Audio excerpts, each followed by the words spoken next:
안녕하십니까, 레필입니다. 12월 12일 두산 에너빌리티 보도록 하겠습니다.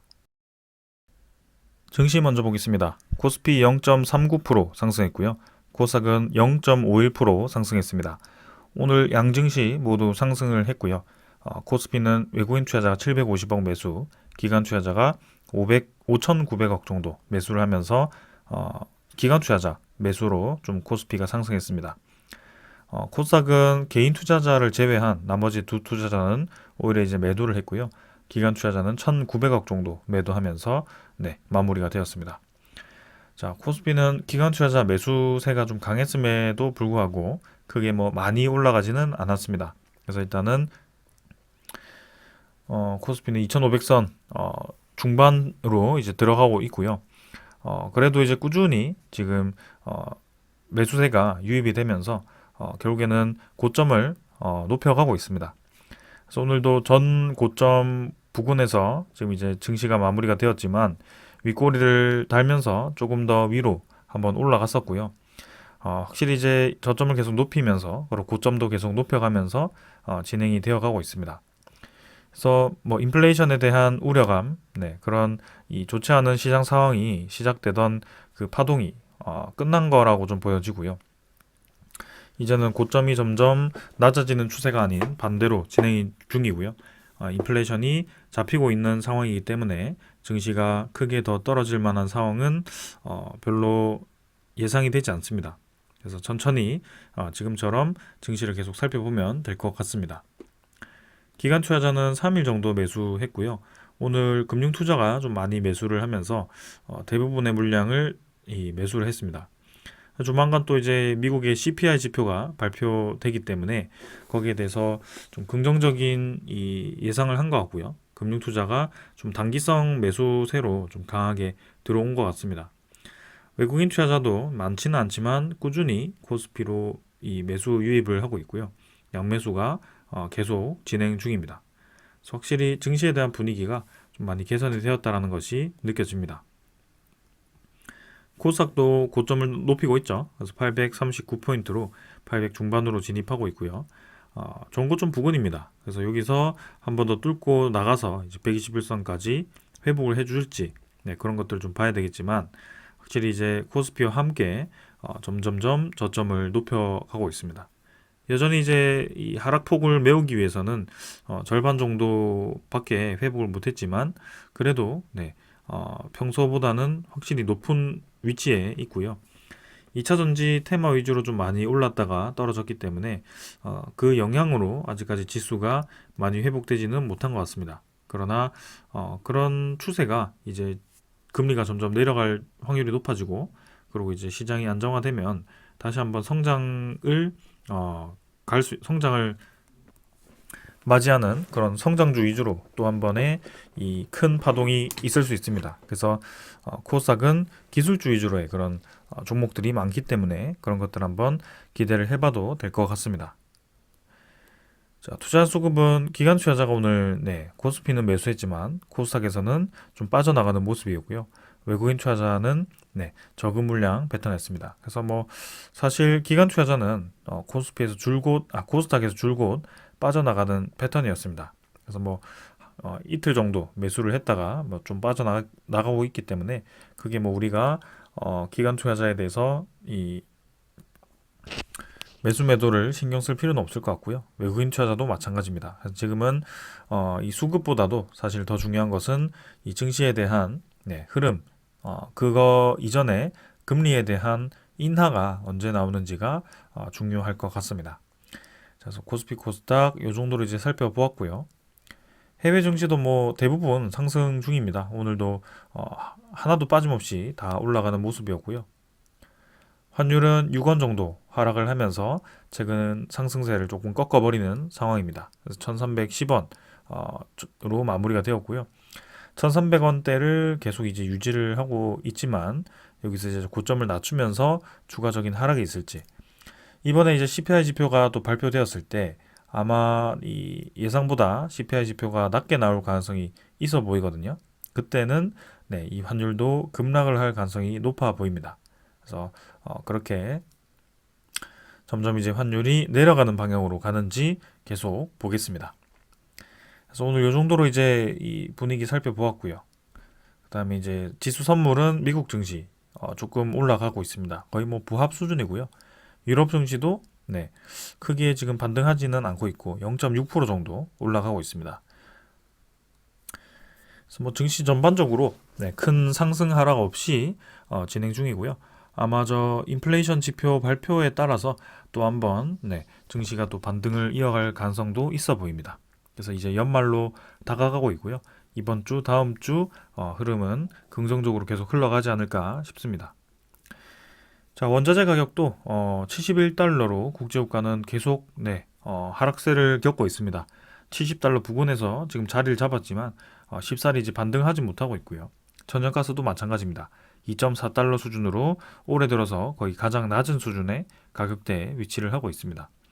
전반적인 그런 이 인플레이션 지표들이 안정화되고 있다, 물가 지표들이 안정화되고 있다라는 것이 느껴지고요. 네, 그 결과가 곧 이제 이번 주에 나올 것 같습니다. CPI 지표가 긍정적으로 나오면서 아마 이 금리 인상도 결국에는 사실상 마무리가 되었다라고 이 시장에서 판단을 할 것 같고요. 거기에 대한 반응이 있을 것 같습니다. 채권금리는 4.1%대로 다시 떨어졌습니다. 4.19%. 그래서 4.2%로 반등을 하다가 다시 눌러버리는 상황이고 점점 또 저점을 내려갈지 네, 지켜보겠습니다. 그래서 지금은 이제 금리도 상승을 멈출 거로 보여지고 채권 시장도 안정화되었고 그다음에 저는 인플레이션 지표도 안정화되다 보니까 증시가 네, 점점 반등할 수 있는 시기로 네, 반등할 수 있는 장세로 이어지는 것이고요. 네, 연말 지나고 이제 2024년에 계속해서 반등을 이어갈지는 한번 보겠습니다.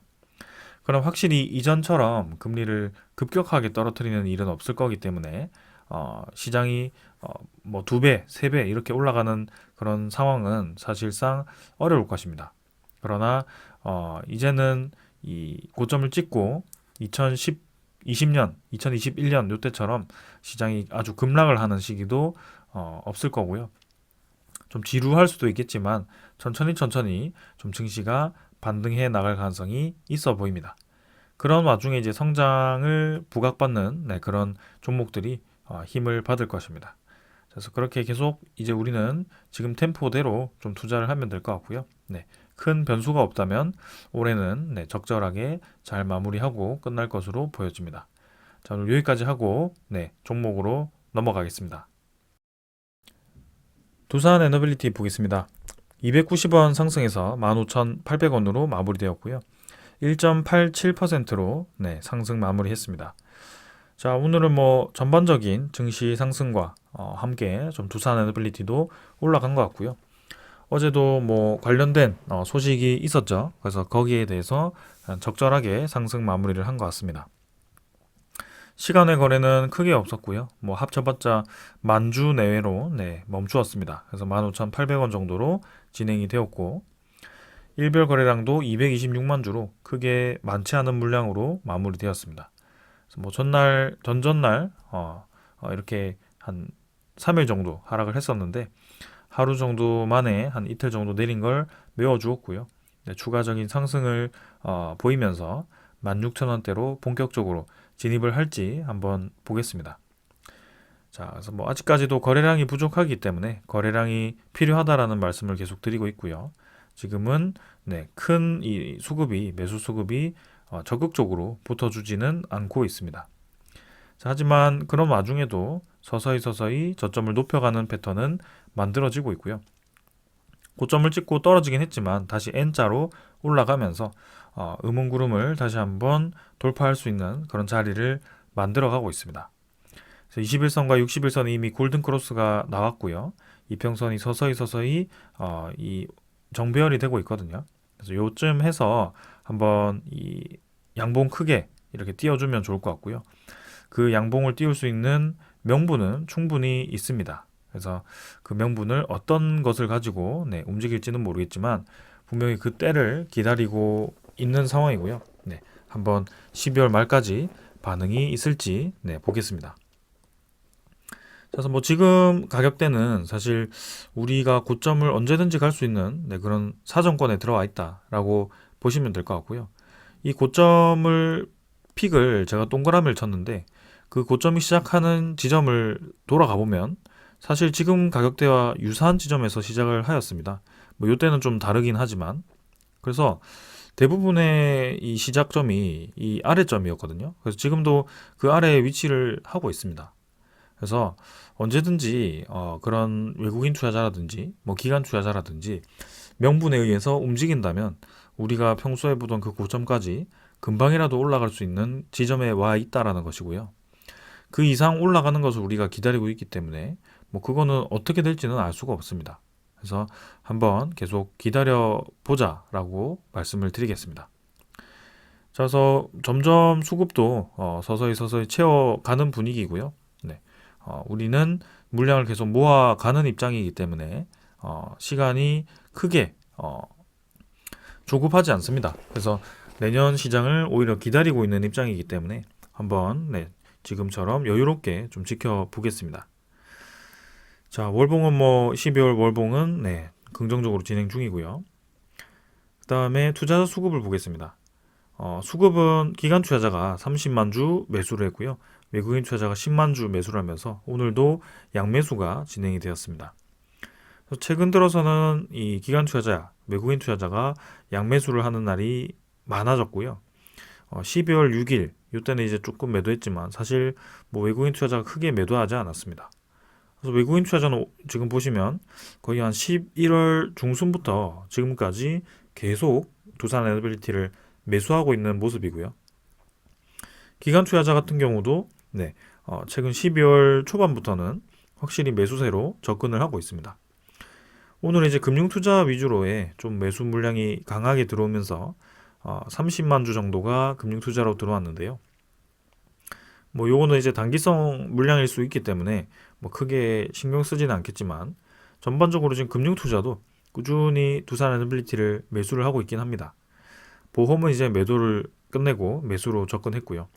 투시는 이틀 정도 매도가 나왔는데 뭐 큰 물량은 아니었습니다. 기타 금융도 뭐 어제 매수했던 거 그대로 뱉어내면서 빠져나갔고요. 연기금 투자자는 연속적인 매도 없이 다시 한번 매수를 시작합니다. 지금 뭐 크게 눈에 띄는 수급은 없지만 전반적인 흐름을 본다면 양 투자자가 두산 에너빌리티를 매수를 해 가고 있다라고 보여진다 라고 말씀을 드리겠습니다. 뭐 굳이 우리가 지금 여기 와서 매도할 필요도 없고요. 천천히 지금처럼 접근을 하면 될 것 같습니다. 자, 그 다음은 공매도 잔고 보겠습니다. 자, 공매도 잔고가 좀 팍팍 줄었으면 하는데 최근에 다시 한번 상승 이 하락세를 좀 더디게 진행을 하고 있습니다. 보시면 오늘도 883만 주 정도로 진행이 되었고요. 줄긴 했습니다만 뭐 크게 많은 물량은 아니었습니다. 그래서 12월 11일, 12월 12일도 봐야 되겠지만 급격하게 줄어들던 공매도 잔고의 추세는 조금 멈추었다. 그래서 거래량이 터지면서 외국인 투자자의 적극적인 매수가 최근에 들어오지는 않고 있기 때문에 여기에 대해서 뭐 이 적극적인 공매도 상황이 되지 않고 있다라고 좀 보여지고요. 특히 대량 공매도 보유자가 지금 큰 움직임을 보이지 않고 있기 때문에 조금 더 시간을 두고 지켜보는 수밖에 없을 것 같습니다. 그래서 오늘도 거래원을 보시면 신한투자증권이 사라졌고요. JP모건 모건서울도 크게 없었습니다. 어제는 이제 신한증권이 이렇게 매수 상위에 위치를 하긴 했지만 모건서울과 JP모건이 아직까지 적극적인 큰 매수를 하고 있지는 않습니다. 물론 20일 평균을 했을 때는 확실히 이렇게 뭐 70만 주씩 매수를 하면서 공매도 상환을 하긴 했다라고 보여지지만 이전에는 뭐 수백만 주씩 이렇게 공매도 상환을 하면서 주가를 끌어올렸었기 때문에 아직도 저 남은 880만 주에 대한 공매도 잔고를 어떻게 할지가 좀 보여집니다. 그래서 시간이 지날수록 이제 이 주가는 올라갈 수 있는 환경이 만들어질 텐데 내년 상반기가 되었을 때 분명히 이 시장 상황이 지금보다는 저는 좋을 거라고 예상을 하고 있거든요. 그래서 그때 가서 이 모건스탠리와 JP 모건이 어떤 움직임을 보일지, 그 전에 상환을 할지 혹은 버틸지 뭐 그런 정도가 있을 것 같습니다.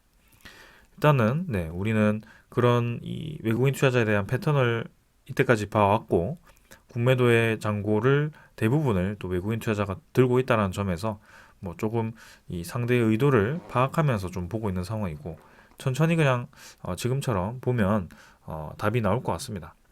그래서 우리가 가진 것은 시간이고 네, 공매도 세력이 오히려 지금은 한 7개월 남은 7개월 동안 또 공매도에 대한 잔고를 해결해야 되기 때문에 오히려 촉박한 쪽은 적이라고 생각하거든요. 그래서 한번 보겠습니다. 다음에 이제 대차 잔고도 서서히 줄어들고 있긴 합니다. 오늘도 18만 주 정도 상환이 되었고 체결은 2만 1000주 되면서 서서히 네, 잔고가 줄고 있습니다. 2338만 주. 그래서 많진 않지만 공매도 잔고와 대차 잔고가 꾸준히 줄어드는 패턴이긴 합니다. 그래서 두산 에너빌리티도 공매도가 많은 이 종목 중에 하나이기 때문에 지금은 확실히 신규 공매도가 없고 공매도가 상환되는 추세이기 때문에 대차 잔고도 계속 줄어드는 모양새입니다. 그래서 이게 이제 7개월은 더 이어질 거기 때문에 앞으로 남은 기간 네, 어떻게 저 물량을 상환을 하는지 보도록 하겠습니다. 외국인 추정 물량은 네, 당일 물량과 거의 동일하고요. 10만 주 정도 플러스 되어서 13.39%, 그래서 한 13.4% 정도에서 최근에는 뭐 지분율을 크게 늘리지는 않고 있습니다. 거의 비슷한 수준이고요. 그래서 아주 공격적인 매수가 나오기까지는 좀 그런 움직일 수 있는 명분이 필요해 보입니다. 예를 들면 뭐 11차 전력 기본 계획이 12월 말 전에 이제 발표가 되어서 신규 원전 건설에 대한 대폭 증가 혹은 두산 에너빌리티가 참여할 수 있는 그런 큰 프로젝트에 대한 수주 뭐 이런 건들이 좀 터져준다면 분명히 큰 움직임이 있을 것 같은데요.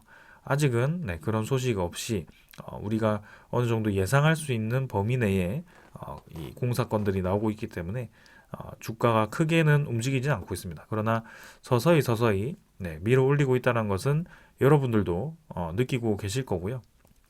아직도 15,000원이네라기보다는 서서히 올라와서 아까도 말씀드렸다시피 우리가 언제든지 올라갈 수 있는 사정권 내에 지금 들어와 있다라는 것이 핵심 포인트다라고 말씀을 드리겠습니다. 그래서 올라가는데 뭐 며칠 안 걸렸거든요. 이때도. 그래서 지금도 마찬가지입니다. 그런 소스 하나만 나와주면 크게 올라갈 수 있는 자리이기 때문에 네, 지금처럼 천천히 지켜보기만 하시면 될 것 같습니다. 사실 뭐 두산 에너빌리티 말고 좀 뭐 코스닥 종목들, 그다음에 코스피의 좀 가벼운 종목들은 뭐 그런 소스가 나오면 바로 상한가를 가거나 네, 크게 움직이긴 하죠. 근데 그런 종목들 따라서 다니다가 사실상 이제 큰 손해를 볼 수도 있는 확률이 높기 때문에 여러분들도 그렇고 저도 그렇고 이런 이제 안정적인 좀 대기업에 투자를 하고 있는 것입니다. 그리고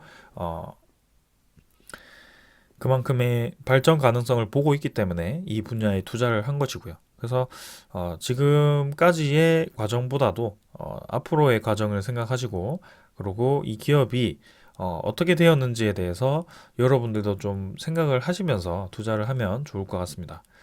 누가 주가가 올라간다더라, 누가 주가가 내려간다더라에 이제 맹신적으로 믿지 마시고요. 내가 왜 올라갈 거라고 생각을 하는지, 왜 내려갈 거라고 생각하는지에 대해서 명확하게 하면 투자가 앞으로 더 명확해지고 쉬워질 겁니다. 그래서 그런 부분에 대해서 계속 이 정의를 하려고 노력하시면 좋겠습니다. 자, 일단 오늘 네, 이 기술적인 분석은 다 마무리를 했고요.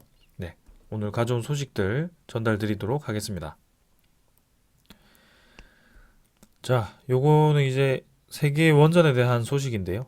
체코의 두코바니 원전 현지 공급망을 2024년까지 확정을 한다라고 합니다.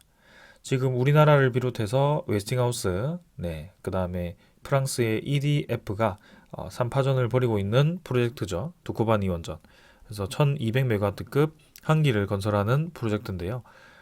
내년 2024년에 최종 입찰자 선정이 진행된다라고 보고 지금 우리가 기대를 하고 있는 프로젝트 중에 하나입니다. 그래서 2024년까지 확정을 한다라는 것은 그 최종 입찰자 선정 전에 이제 현지 공급망에 대한 그런 준비를 마치겠다라고 보여지고요. 원자력 및 에너지 분야 설계, 제작, 시공 관련해서 13개 주요 기업들로 구성된 체코 원전 산업계 대표 협회에서 이제 신규 건설의 참여 방식과 범위를 설정하겠다라고 했습니다. 그래서 우리나라 같은 경우도 두산 에너빌리티가 또 두산 스코다 파워를 자회사로 두고 있기 때문에 그 관련한 이제 공급망이 분명히 있을 거라고 생각을 하고 있고요. 이 가격 측면에서, 그다음에 기술적인 측면에서 체코와 우리나라의 이 신뢰도가 높기 때문에 상당히 기대가 되는 것은 사실입니다. 그래서 프랑스 EDF보다는 우리나라가 유리할 것으로 보고 있는데 미국의 웨스팅하우스가 이제 어떻게 나올 것인지 그게 이제 하나의 걸림돌이긴 합니다. 그래서 내년 상반기까지 미국 웨스팅하우스가 저렇게 강경 대응을 할지 혹은 그 전에 극적인 이제 타결이 될지 그런 것들을 좀 봐야 될 것 같고요. 네. 지금 이제 중재 소식이 아직 더 진행된 소식이 들려오지 않고 있기 때문에 저도 여러분들께 관련된 소식을 전달드리지 못하고 있습니다. 그리고 웨스팅하우스가 이제 미국 법원에 항소했던 그 부분도 크게 지금 판결이 나지 않은 상황이고요.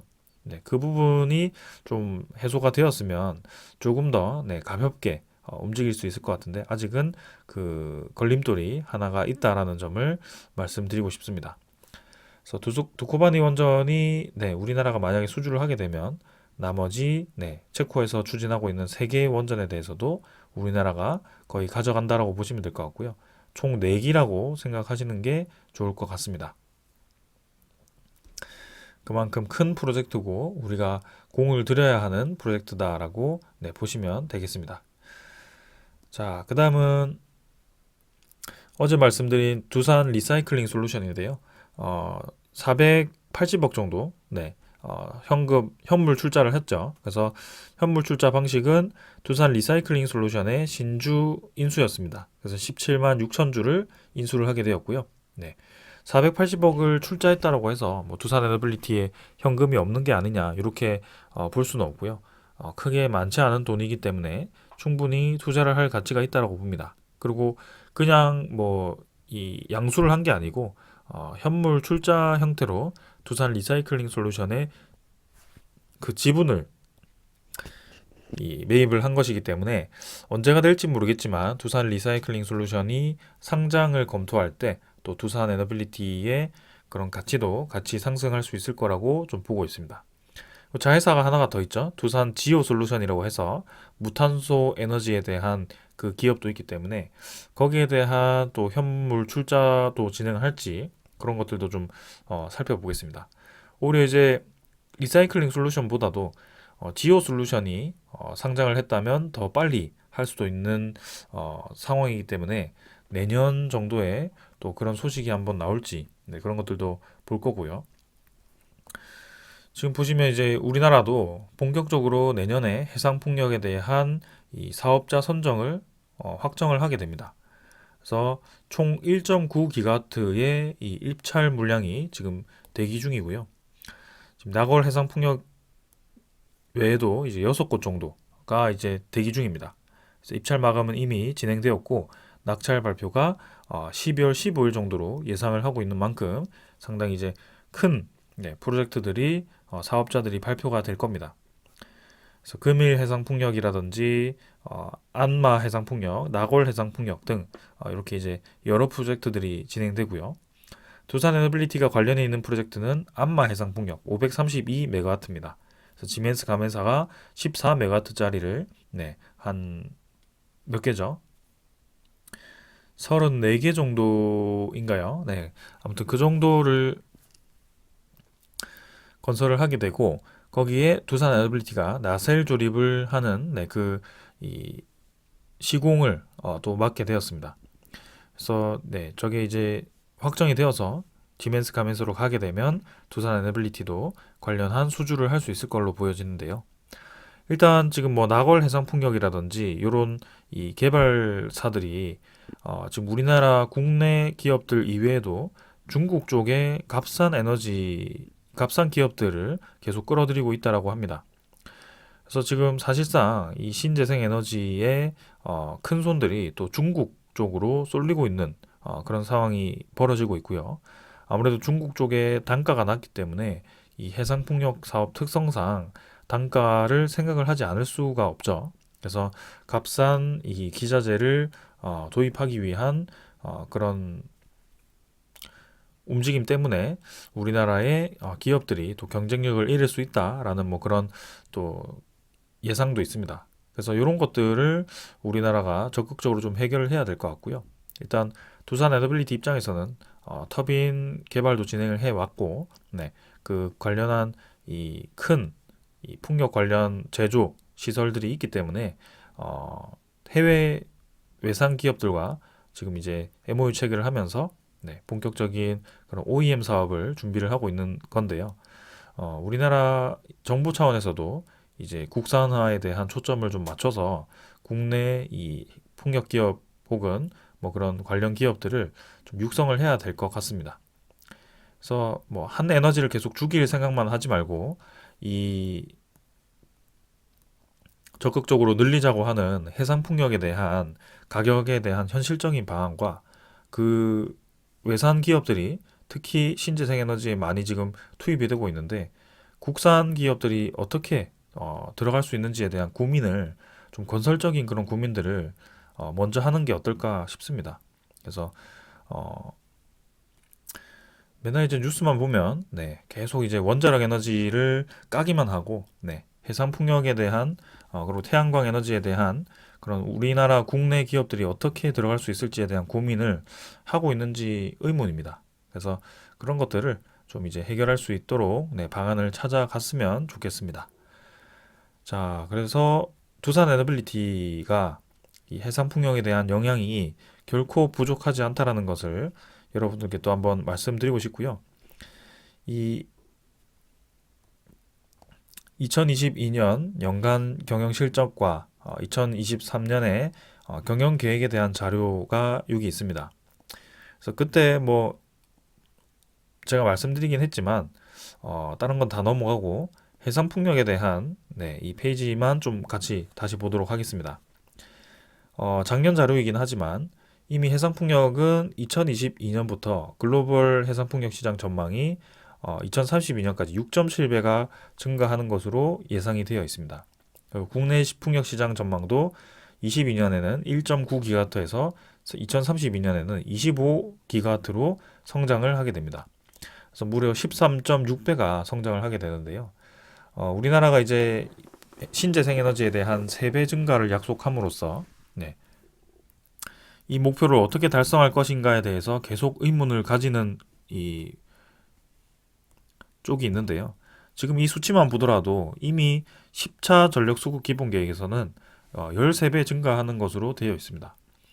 그래서 뭐 지금 신재생 에너지에 대한 비중이 살짝 떨어져서 여기서 조금 줄더라도 네, 국내 이 해상풍력 시장 그다음에 신재생 에너지에 대한 비중이 3배는 충분히 달성할 수 있다라는 것을 말씀드리고 싶고 일단은 이 해상풍력 시장의 급성장 속에 또 두산 에너빌리티가 들어갈 수 있다라는 것을 또 말씀드리고 싶습니다. 자, 그래서 두산 에너빌리티가 이 해상풍력 시장에서 2032년에는 2023년에는 1000억 정도밖에 수주를 하지 못하지만 2027년으로 가면 평균 그죠 연평균 4조 원에 달하는 수주를 하게 된다라고 예상을 했습니다. 그래서 이게 이제 두산 지오 솔루션으로 아마 상장을 하지 않을까 싶고요. 그 지오 솔루션에 대한 상장 시기가 언제가 될지는 사실 잘 모르겠습니다. 2027년 저 4조 매출액을 달성할 정도면 이미 상장을 했을 거라고 보여지고 그 이전에 상장을 하지 않을까 싶고요. 만약에 검토가 된다면 본격적으로 두산 지오 솔루션이 두산 에너빌리티가 해상 풍력에 대한 수주를 대규모로 이제 연속적으로 진행을 했을 때에 대한 그 수주 물량이 이 안정적으로 매년 이제 쌓이게 되고 그 공장이 증설이 필요할 때 두산 지오 솔루션에 대한 그런 이 상장을 본격 추진하지 않을까 싶습니다. 그래서 내년 뭐 5년이 될지 모르겠지만 분명히 이제 그 결과는 보여지고요. 일단은 지금 상황에서는 두산 에너빌리티가 두산 지오 솔루션 100%를 가지고 있기 때문에 충분히 그 해상 풍력에 대한 성장성을 두산 에너빌리티에 반영할 수 있다는 것을 알 수가 있습니다. 그래서 이 두산 에너빌리티의 해상 풍력 영향을 보면 첫 번째는 기자재입니다. 8메가와트급 차세대 모델을 통한 풍력 터빈 공급 확대가 있고요. 이미 이제 국제 형식 인증 취득 완료를 했기 때문에 이 8메가와트는 사실 뭐 해외로 나가면 크게 경쟁력 있는 모델은 아닙니다. 이미 14메가와트급 그 이상 다른 외산 기업들이 개발을 완료했기 때문에 좀 이제 2순위에 해당되는데요. 국내 시장에서는 국산화를 이제 초점을 두고 있기 때문에 두산 에너빌리티가 8메가와트급으로 경쟁력 있게 들어갈 수 있는 것입니다. 그리고 우리나라의 그런 이 풍력 시장, 그죠? 저풍속에 특화된 그런 모델로 개발을 했기 때문에 조금 더 경쟁력이 있다라는 것이고요. 그리고 이제 지멘스 가메사와 기술 교류를 통해서 대형 모델을 또 개발을 준비를 하고 있죠. 그래서 14메가와트급 이상, 20메가와트급 이상을 개발을 준비하고 있습니다. 이제 그 다음 이제 서비스죠. 서비스도 적지 않은 수주를 예상하고 있습니다. 그래서 기자재 공급 실적 기반으로 장기 유지 보수 계약을 이렇게 하게 되고요. 24시간 원격 모니터링 및 실시간 고장 대응을 이제 하게 됩니다. 그래서 두산 에너빌리티가 요즘 밀고 있는 것이 이 디지털 솔루션이고요. 진단에 대해서 굉장히 신경을 많이 쓰고 있다는 것이 보여집니다. 그래서 단순히 기자재를 납품하고 공장을 지어주고 끝나는 것이 아니라 그 후에 공장을 관리해주고 그 다음에 모니터링 해주고 그죠? 그런 것들을 이제 대응해주고 그리고 노후화가 되면 그 기자재를 다시 교체를 해주고 그러니까 완전히 이제 턴키로 모든 것을 다 하겠다라는 계획을 가지고 있는 것 같습니다. 그래서 이 기자재와 서비스가 굉장히 큰 비중을 차지하고 있다.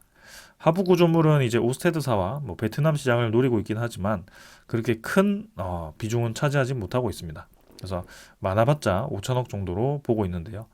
우리가 주목해야 될 점은 국내 이 8메가와트급 터빈, 그 다음에 지멘스 가메사와의 그런 조립 공정, 계약, 그 다음에 해상 풍력이 이제 많이 깔렸을 때 들어갈 수 있는 그런 서비스 사업들 이런 것들을 예상할 수가 있겠습니다. 자, 그래서 원자력 시장에 대해서 주로 두산 에너빌리티가 영향을 많이 받고 있긴 하지만 앞으로는 해상 풍력에 대한 영향도 많이 받을 걸로 보여집니다. 사실 오늘 CS 윈드라고 해서 이 해상 풍력 타워를 주로 하고 있는 이 기업은 이미 주가가 10% 이상 반등을 했는데요. 두산 에너빌리티는 그에 비하면 크게 반등을 하지 못했습니다. 좀 아쉽긴 합니다. 분명히 두산 에너빌리티도 국내에서 국산 터빈을 유일하게 개발한 기업인데 좀 아쉬운데요. 아무튼 그 가치는 천천히 평가될 거라고 생각을 하고 있고 한번 우리도 그 미래에 대해서 계속 나아가면 되겠습니다. 아까 그 자료에는 뭐 해상 풍력도 있고 가스터빈도 있고 그 다음에 뭐 이 대형 원전, 소형 원전 다 있기 때문에 여러분들 한번 찾아보시면 좋을 것 같고요. 가스터빈 시장도 2032년에는 상당히 큰 이 사업을 예상하고 있기 때문에 우리가 기대할 만합니다. 자, 그래서 매출의 외형 성장이 지금 이제 시작이 되었고 2024년, 2025년에는 더 큰 성장을 예고하고 있기 때문에 분명히 거기에 맞게 주가도 올라갈 거라고 보고 있습니다. 우리도 천천히 지켜보면 될 것 같다라고 말씀을 드리면서 오늘 여기까지 하겠습니다. 감사합니다.